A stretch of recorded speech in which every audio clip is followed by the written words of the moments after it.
సత్యనపల్లి పక్కన బిగుబండ అనే గ్రామంలో ఉన్నాము. ఈ ఈగా ఇత్తనం వేశారండి. రైతు పేరు వచ్చేసి ఇందూరి నాగార్జున రెడ్డి గారు. ఈ ఇత్తనం చూడటానికి గణపవరం మరియు బలిజేపల్లి గ్రామాల నుంచి కొంతమంది రైతులు వచ్చారండి. ఈ ఇత్తనం చూసి వాళ్ళ అభిప్రాయం ఏంటో తెలుసుకుందాం అండి. సార్ చెప్పండి. సార్ పేరు బలిజేపల్లి పాడికృష్ణారావు, రాజపాలెం మండలం, పల్నాడు జిల్లా.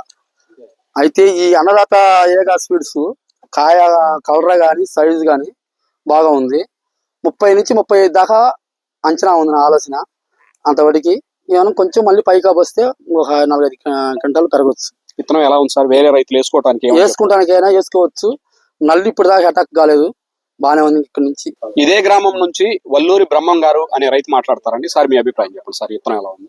మేము బల్జేపల్లి నుంచి వచ్చామండి. మా పక్క దగ్గరలో గ్రామం అండి, బురుగుబండ్లు వచ్చామండి. ఇప్పుడు 4 ఎకరాలు ఈసారి చెప్పాడండి. పక్క రైతు సేరికి ఈ సేరికి మాకు వ్యత్యాసం బాగా అవపడుతుంది. ఇది చూసేరికే డబల్ కాయలు అవపడుతున్నాయి.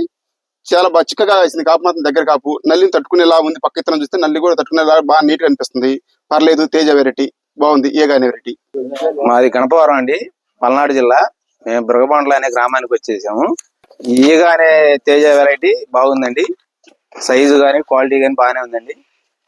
ఇత్తనం వేసుకోవచ్చు అని మా అభిప్రాయం. సార్, ఈ ఇత్తనం బాగా ఇంత కష్టపడి బాగా చేసి 10 మంది మెచ్చుకునే విధంగా చేసినందుకు మా ఇత్తనాన్ని చాలా థ్యాంక్స్ అండి నాగార్జున రెడ్డి గారు.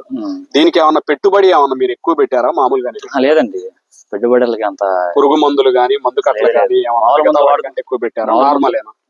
మామూలు మందులు వాడుకున్నా కానీ ఇతనంలో దమ్ముందిలే, బ్రహ్మాండంగా వేసింది. వేరే రైతులకు మీరు ఇచ్చే సలహా ఏంటి సార్? వేసుకోవచ్చు.